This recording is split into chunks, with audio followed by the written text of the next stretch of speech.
أما بعد قال رب اشرح لي صدري ويسر لي أمري واحلل عقدة من لساني يفقهوا قولي. Ma'asyiral muslimin jamaah salat subuh yang dimuliakan Allah Subhanahu wa taala. Ramadan syahrul Quran. Ramadan itu adalah bulan Al-Quran. Bulan di mana Allah Subhanahu wa taala pertama kali menurunkan kitab suci Al-Quran. Yang di dalam istilah Al-Quran Allah memberikan satu istilah ketika menulis dengan Lailatul Mubarakah. Dalam surah Al-Qur'an Allah Subhanahu wa taala berfirman, "Inna anzalnahu fi lailatin mubarakah." Sesungguhnya Allah Subhanahu wa taala menurunkan Al-Qur'an pada malam yang berkah. Beliau menafsirkan malam yang berkah itu adalah malam Lailatul Qadar. Ini yang pertama kali ditemukan di dalam bulan Ramadan, yaitu pada malam Lailatul Qadar. Selanjutnya, apa sih Al-Quran itu? Al-Quran Al-Quran wal mu'jizul munazzalu 'ala Nabi sallallahu alaihi wasallam, al-maktubu fil masahif, al-mamqulu 'alaihi bit-tawattur, al-muta'abbadu bitilawati. Yang namanya Al-Quran itu harus memenuhi 5 kriteria. Kalau keluar daripada itu maka kita disebut Al-Quran. Yang pertama itu adalah wal mu'jiz. Al-Quran itu adalah sebuah mukjizat. Mukjizat yang terbesar yang dimiliki oleh Rasulullah SAW. Kita semua tahu mukjizat itu hanya diberikan kepada para nabi dan rasul. Tujuannya apa? Salah satu itu adalah untuk melemahkan yang sedang terang pada saat itu. Ijaz itu artinya melemahkan. Ijaz itu artinya melemahkan. Makanya setiap ujian itu diberikan para nabi dan rasul itu menjadi sesuai dengan yang lagi viral, yang lagi terkenal pada saat itu. Nabi Musa memiliki mukjizat tongkatnya bisa berubah menjadi ular, karena pada saat itu sedang lakukan yang namanya sihir. Sehingga Allah mengutus seorang nabi yang untuk melemahkan, untuk menantang orang-orang itu dalam rangka untuk melemahkan bahwasanya ada dan saudara-saudaranya yang bisa mengatur semua. Di zaman Nabi Muhammad SAW, mukjizatnya dilakukan dalam rangka melemahkan, karena saat itu yang namanya tren itu adalah yang namanya syair. Sehingga syair yang paling bagus itu ditampilkan di depan Ka'bah. Sehingga Al-Quran turun, Nabi Muhammad itu sebagai Nabi dan Rasul diberikan kemudian berupa Al-Quran dan melemahkan untuk menantang.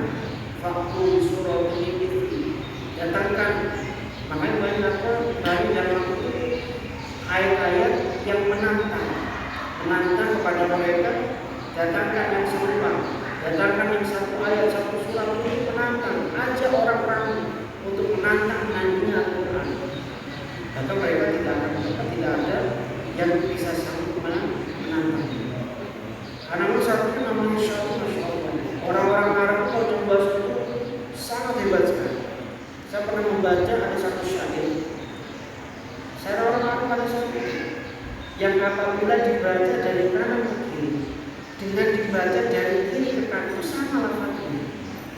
Bayangkan, cuma bisa merangkai huruf-huruf kata-kata yang dibaca dari kanan ke kiri dengan dibaca dari kiri ke kanan, lafaznya sama, persis, tidak ada satu kata yang berbeda. Inilah kelebihan mereka.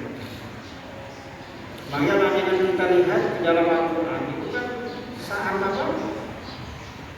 Hampir sama seperti syair.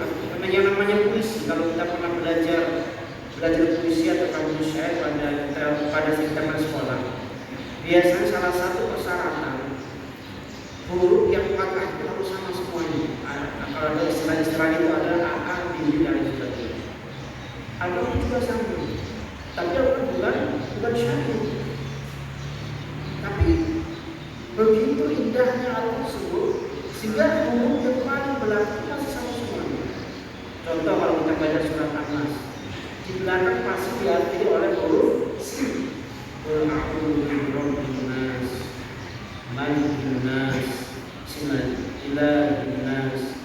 min syarril waswasil khannas alladzi yuwaswisu fi sudurin nas minal jinnati wan nas. Al-Ikhlas, Qul huwallahu ahad, dan Allahus samad, dan lam yalid wa lam yulad wa lam yakul lahu kufuwan ahad. Akhirnya begitu indahnya. Makanya ketika orang-orang Arab pada saat itu ketika mendengar seseorang membaca Al-Quran itu merasa terheran-heran, begitu indahnya kalimat. Karena mereka jiwanya jiwa sempurna, jiwa penyair yang sebagainya. Sudah tahu mana kata-kata atau lafaz-lafaz yang tidak kita. Kita sebagai umat beruntung diwarisi oleh Nabi Muhammad berupa mukjizat Al-Quran. Kita semua tahu itu hanya diberikan kepada para nabi dan rasul. Tidak ada nabi sebelum Muhammad itu mewariskan mukjizatnya kepada umat ini.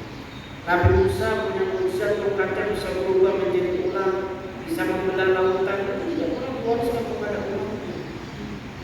Nabi Isa punya mukjizat bisa menghidupkan orang yang sudah meninggal dunia. Itu pun juga tidak pernah diwariskan kepada umat ini. Tapi Nabi kita, Nabi Muhammad SAW punya mukjizat terbesar, yaitu berupa kitab suci Al-Quran. Itu diwariskan kepada kita umatnya.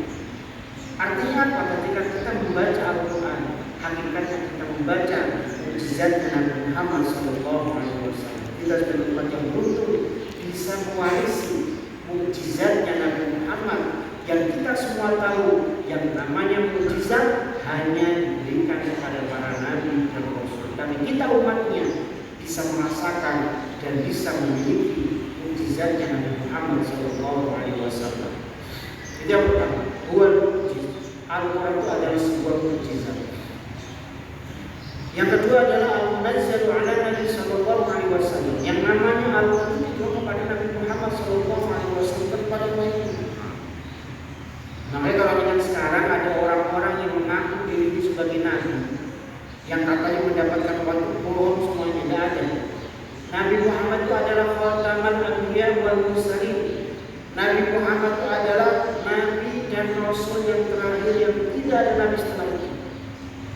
Makanya kalau dengan kita lihat ada orang yang masih percaya di era ini. Dia mengangkat diri sebagai seorang nabi yang katanya mendapatkan wahyu, yang dia berusaha untuk meyakinkan orang dengan berbagai macam budayanya, katanya mendapatkan wahyu. Ternyata ada saja orang yang meminta. Ini kan tidak masuk logika.